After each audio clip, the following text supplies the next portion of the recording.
जंग के बीच फ्रांस ने दिखाई अपनी ताकत।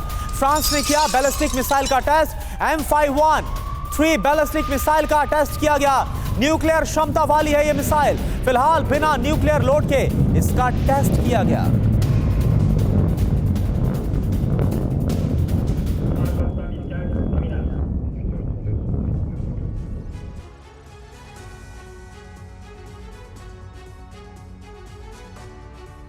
और आइए फ्रांस के इस मिसाइल टेस्ट की और डिटेल आपके सामने रख देते हैं। साथ ही फ्रांस का टारगेट है क्या, लक्ष्य क्या है उसका, इसके जरिए यह भी बताएंगे। फ्रेंच मिसाइल पावर को समझिए। फ्रांस के दक्षिण पश्चिमी तट से यह टेस्ट फायर किया गया है। M51.3 मिसाइल का पहली बार टेस्ट किया गया है। बगैर न्यूक्लियर लोड के इसका परीक्षण किया गया है। नॉर्थ अटलांटिक में यह मिसाइल जाकर गिरी है फ्रांस से सैकड़ों किलोमीटर दूर।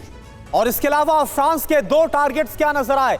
जंगी माहौल में दुश्मनों को ताकत दिखाना, बड़ी जंग के लिए खुद को तैयार करना, यह नजर आ रहा है। ब्रिगेडियर शरदेंदु सर, ये जो अपनी ताकत दिखाई गई है या फिर मसल फ्लैक्सिंग की गई है, ये आखिर किसको क्या जतलाने के लिए किया जा रहा है फ्रांस की तरफ से? देखिए, फ्रांस एक बहुत अहम भूमिका निभाता है, चाहे वो इजराइल हमास का युद्ध हो, चाहे रशिया और यूक्रेन का युद्ध हो। अगर फ्रांस से बड़ी उम्मीद थी कि ये एक पीस मेकर का काम करेगा, लेकिन ऐसा हुआ नहीं रशिया और यूक्रेन युद्ध में। देखिए, वो एक अपना अलग स्टैंड पॉइंट ऑफ व्यू रखता है। यूरोप को उसने रोल किया है एक ज़माने में, और टाइम टू टाइम इस तरीके के परीक्षण करने का वो दिखाता है कि वो चाहे वो रशिया यूक्रेन का युद्ध हो, चाहे इजराइल हमास का हो, वो उसको इन्फ्लुएंस करने की काबिलियत रखता है। उसको भी वर्ल्ड के प्लेटफॉर्म पे आके अपनी एक अहमियत जताना है। और साथ में यूरोपियन यूनियन में एक डोमिनेशन है।